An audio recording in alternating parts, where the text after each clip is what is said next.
दोस्तों, इस दुनिया में दिखावा करने वाले लोगों को हम दो तरह से देख सकते हैं। एक तो वह जिनके पास धन संपदा होती है तब वह दिखावा करते हैं, और दूसरे वह जिनके पास कुछ भी नहीं होता, उनके पास धन संपदा भी नहीं होती। कहने का अर्थ यह है कि उनके पास कोई भी ऐसा गुण नहीं होता जिससे लोग उनकी प्रशंसा करें। इसीलिए वह झूठ बोल बोलकर दूसरों से अपनी प्रशंसा करवाना चाहता है। वह दिखावा करता है कुछ होने का, लेकिन उसके अंदर कुछ होता नहीं है। जो लोग अपने गुण या फिर अपनी धन संपदा के कारण दिखावा करते हैं, वह अहंकार के शिकार हो जाते हैं। उनके अंदर अहंकार फूट फूट कर भर जाता है। उन्हें खुद पता भी नहीं चलता, लेकिन धीरे धीरे यही अहंकार उनके जीवन का मजा छीन लेता है। और जो लोग कुछ गुण या फिर धन संपदा ना होते हुए भी दिखावा करते हैं, ऐसे लोग जीवन में हमेशा दुखी रहते हैं, क्योंकि ऐसे इंसानों की सच्चाई कभी ना कभी तो सामने आ ही जाती है, तो उन पर कोई विश्वास नहीं करता, कोई भरोसा नहीं करता, और इस दुनिया में कोई भी उनका अपना नहीं होता। उसके घर वाले, उसके माता पिता तक उस पर भरोसा नहीं करते हैं, क्योंकि उसकी दिखावा करने की आदत सबकी नजरों में उसे नीचा बना देती है।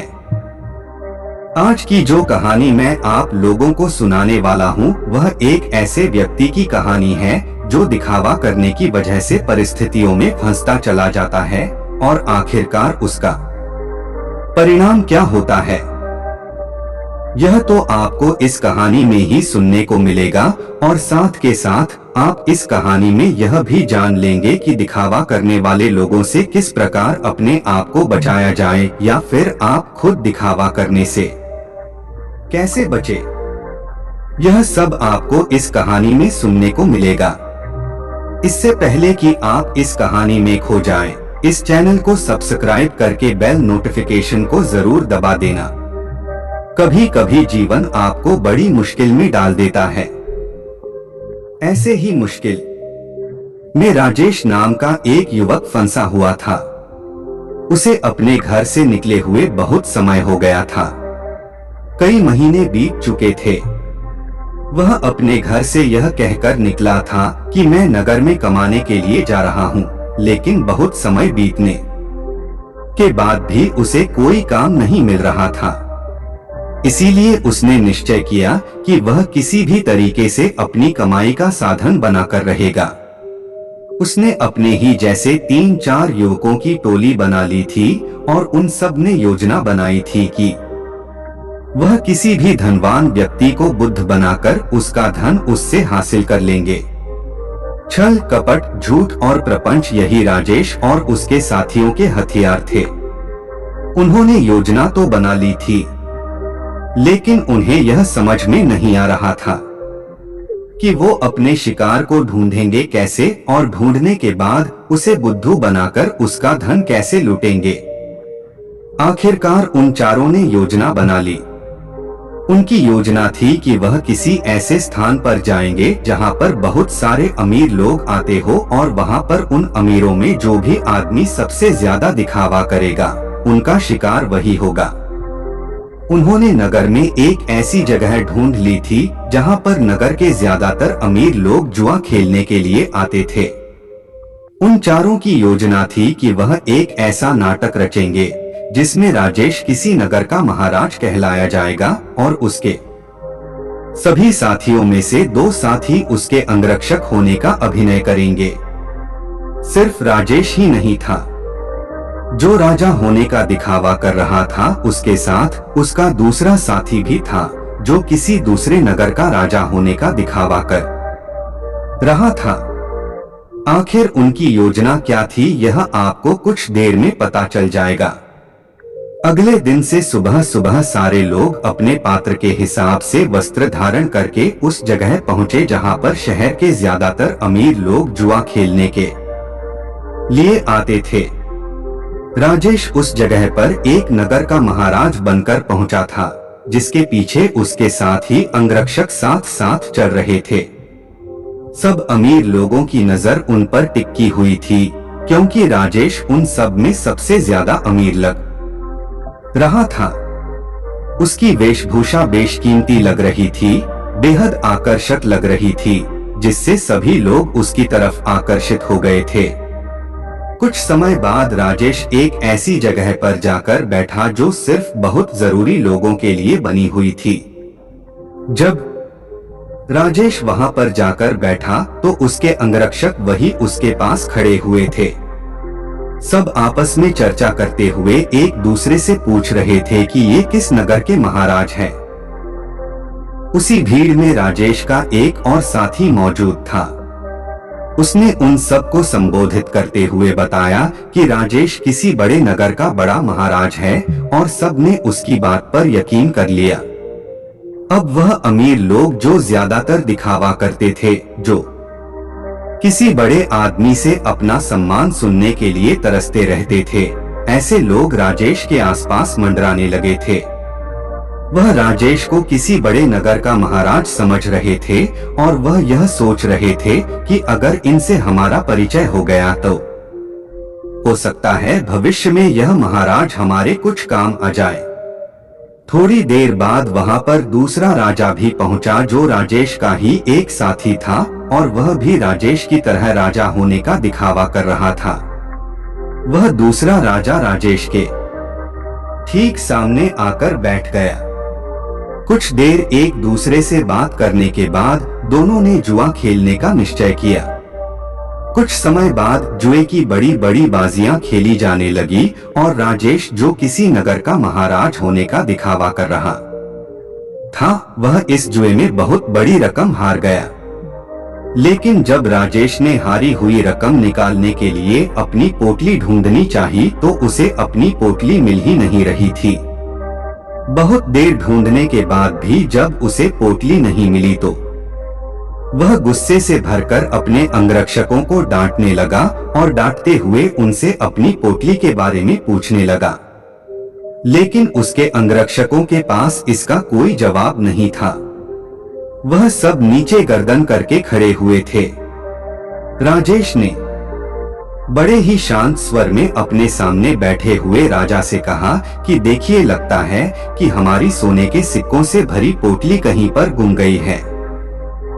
मैं मानता हूं कि मैं जुए में हारा हूं, लेकिन फिलहाल मेरे पास तुम्हें देने के लिए कुछ भी नहीं है। अगर तुम मुझे कोई अपना पता दे दो तो मैं तुम्हारे पते पर तुम्हारी रकम भिजवा दूंगा, या फिर तुम मेरे राज्य में आकर मेरे राजमहल में चले आना। वहां पर तुम्हारी पूरी रकम तुम्हें मिल जाएगी। यह सुनकर वह सामने बैठा हुआ राजा गुस्से से आग बबूला हो गया। वह राजेश को बहुत भला बुरा कहने लगा। नौबत यहाँ तक आ गई कि दोनों में हाथापाई शुरू हो गई। वहां पर उसके अंगरक्षक और इधर राजेश के अंगरक्षक दोनों आपस में भिड़ गए। कुछ देर बाद एक अमीर आदमी उन दोनों के बीच में पहुंचा, और उन दोनों का झगड़ा सुलझाते हुए उसने कहा कि महाराज, आप मुझसे कुछ धन उधार ले लीजिए। आपको लड़ने की जरूरत नहीं है, ये आपको शोभा नहीं देता, यह आपकी शान के खिलाफ है। मैं आपको धन उधार दे देता हूँ, आप मेरा धन मुझे लौटा देना। यह मेरा पता और अपना पता देते हुए उस अमीर आदमी ने राजेश को बहुत सारे सोने के सिक्के दे दिए जितनी वह जुए में हारा था। उसने उसी के सामने बैठे हुए राजा के मुंह पर फेंक कर मारे, और उस राजा से कहा कि हमारे लिए इन मुद्राओं की कोई कीमत नहीं है। तुम हमें जानते नहीं हो कि हम कितने बड़े महाराज हैं, हमारा नगर कितना बड़ा है, कितना खुशहाल है। अगर तुम कभी हमारे नगर में आ तो तुम्हें पता चलेगा इस सज्जन ने मेरी मदद की है, और बदले में मैं इसे इसका इनाम जरूर दूंगा। और यह कहते हुए राजेश ने उसे अपने नगर का पता देते हुए कहा कि अगर तुम हमारी मदद नहीं करते तो शायद आज हमें अपमानित होना पड़ता, लेकिन तुमने हमारी इज्जत बचाई है, और बदले में हम तुम्हें सम्मान से नवाजेंगे। तुम्हें कभी भी किसी भी चीज की जरूरत हो तो तुम बेहिचक हमारे नगर में हमारे राजमहल के अंदर चले आना। तुम्हारे लिए हमारे राजमहल के दरवाजे हमेशा खुले रहेंगे। वह अमीर आदमी तो चाहता ही यही था कि किसी तरह मेरा काम निकल जाए, किसी तरह मैं महाराज की नजर में ऊंचा बन जाऊं कि भविष्य में कोई मैं अपना काम उनसे निकलवा सकूं। थोड़ी देर बाद संध्या हो चुकी थी और संध्या समय सभी अपने घर की तरफ प्रस्थान कर गए। राजेश ने भी उस अमीर आदमी से जाने के लिए आज्ञा मांगी और कुछ समय में उसका धन वापस लौटाने का वादा करते हुए राजेश वहां से अपने अंगरक्षकों के साथ प्रस्थान कर गया। उनके द्वारा रचे गए नाटक में एक अमीर आदमी फंस चुका था, जिससे उन्होंने बहुत सारा धन भी ऐड लिया था। राजेश ने योजना बनाई थी कि जैसे ही वह किसी अमीर आदमी को बेवकूफ बना देगा तभी वह इस नगर को छोड़ देगा, क्योंकि यहाँ पर रहना अब खतरनाक साबित हो सकता था। इसीलिए उसने अपने साथी को बुलवाने के लिए कहा जो दूसरे राजा का अभिनय कर रहा था, क्योंकि सोने के सिक्कों से भरी पोटली तो उसी के पास थी। लेकिन बहुत ढूंढने के बाद भी राजेश का साथी उसे कहीं नहीं मिला।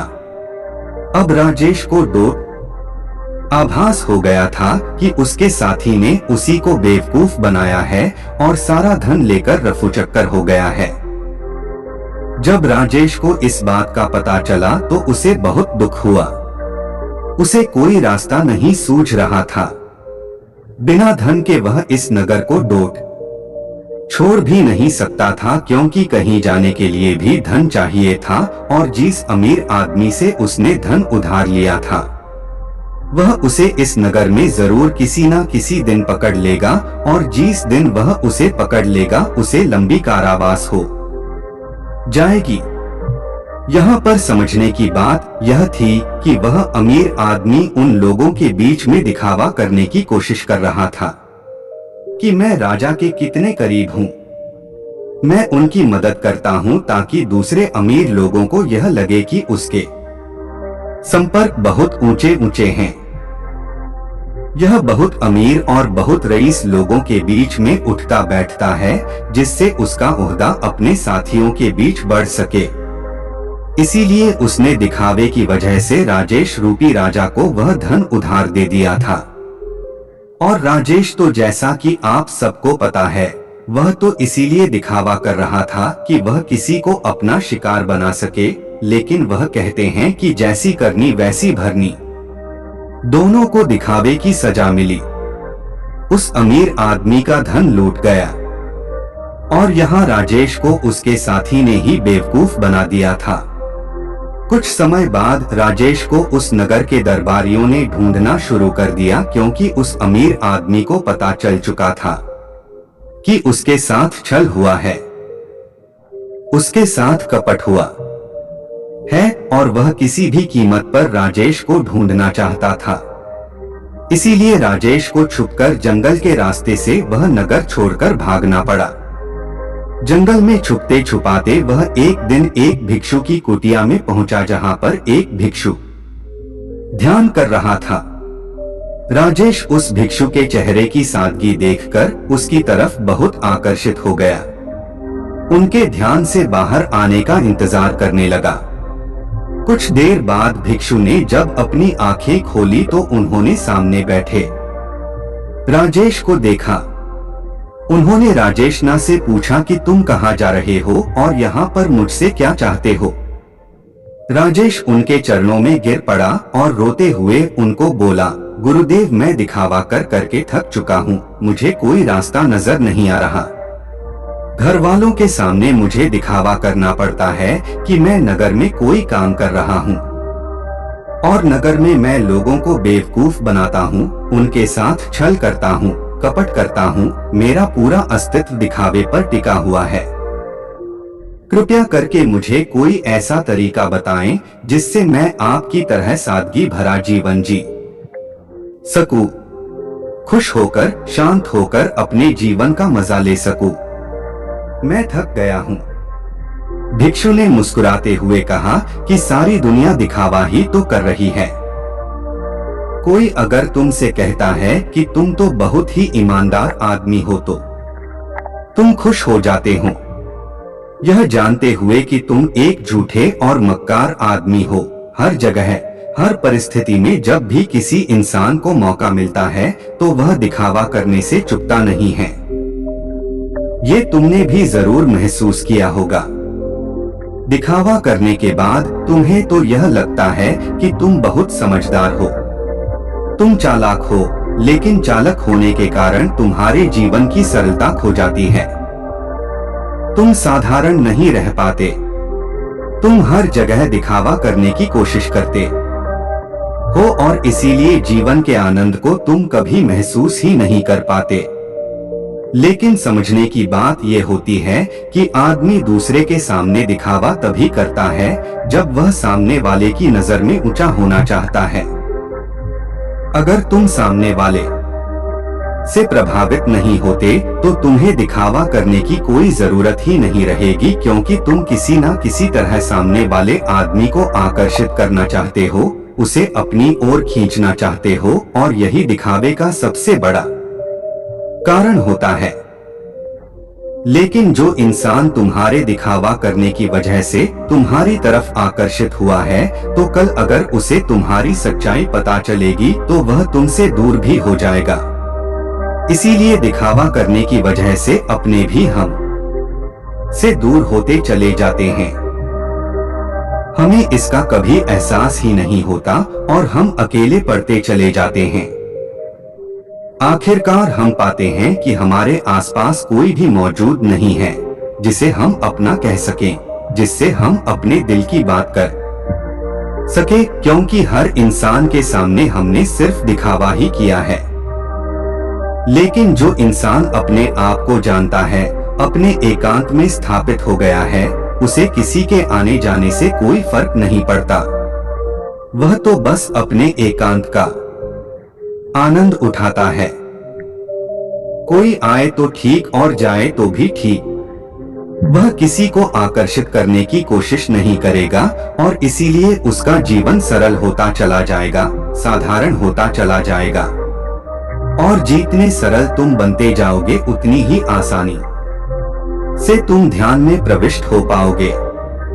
जीवन एक परीक्षा है, लेकिन कुछ लोग उस परीक्षा में संघर्ष नहीं कर पाते और वह लोग एक दिखावे का रास्ता अपना लेते हैं। उस जीवन को पूरी सच्चाई से जीना ही नहीं चाहते। वह खुद की सच्चाई को भी खुद स्वीकार नहीं करना चाहते। ऐसे बहुत से लोग होते हैं जिनके अंदर बहुत सारी बुराइयां होती है, लेकिन वह अपनी बुराइयों को कभी खुद महसूस ही नहीं कर पाते, खुद स्वीकार ही नहीं कर पाते।